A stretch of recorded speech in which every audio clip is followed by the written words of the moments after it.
From drugs bans to Wimbledon champions. How did we get here?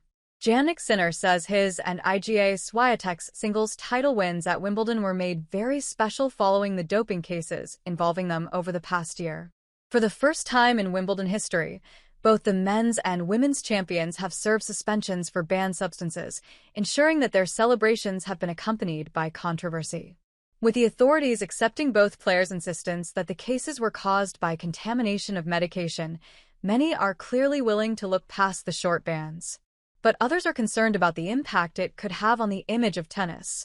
"I don't think it's a good look for the sport," said Australian Nick Kyrgios when previewing both Wimbledon finals.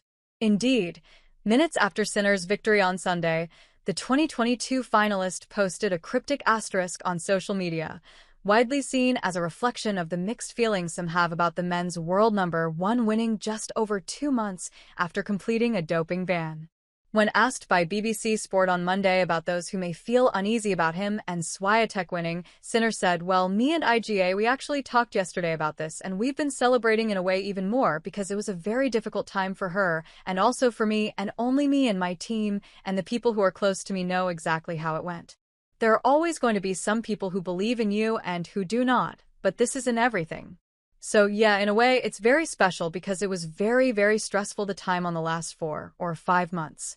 Speaking after her victory on Saturday, Swiatek also hinted at the scrutiny she had been under. "The past months, how the media sometimes described me, how they treated me and my team, it wasn't really pleasant," she said. "I hope they will just leave me alone and let me do my job." So what were the details of their cases? How did it all get resolved so they could return to action so soon? How do players and officials feel about it? Does it detract from their achievements? And what does it mean for Wimbledon and the sport more widely? The 6-time Grand Slam winner tested positive for heart medication trimetazidine, TMZ, in an out-of-competition sample in August 2024 and served a 1-month suspension, which ended in early December. Commonly used to treat problems such as angina, TMZ increases blood flow to the heart and stimulates the metabolism of glucose, which can improve endurance, which is why it is a banned substance in elite sport. Russian figure skater Kamila Valieva was given a 4-year ban last year after testing positive for TMZ in a sample before she competed at the 2022 Winter Olympics. Swiatek's level of fault was considered to be at the lowest end of the range, as the International Tennis Integrity Agency, ITIA, accepted it was caused by contamination of a regulated non-prescription medicine manufactured and sold in Poland, which she said she took for jet lag and sleep issues.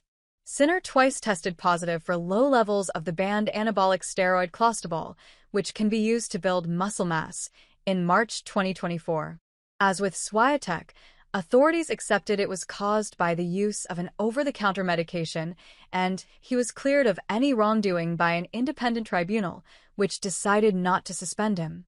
It accepted he had been inadvertently contaminated by his physiotherapist, who was treating a cut on his hand with an over-the-counter spray, which was later found to contain the banned substance.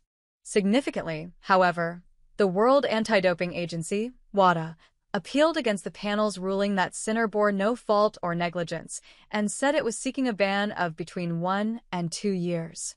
A hearing at the Court of Arbitration for Sport, CAS, was set for April, but in February, shortly after retaining his Australian Open title, it was announced that Sinner and WADA had reached a controversial settlement, with the Italian then serving just a 3-month ban.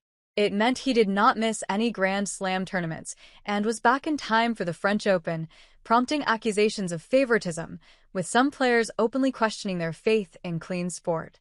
There have also been questions over why Sinner's former physio and trainer, who were both deemed responsible for the clostebol entering his system, could have made such a mistake, and why they have not faced any action from the authorities.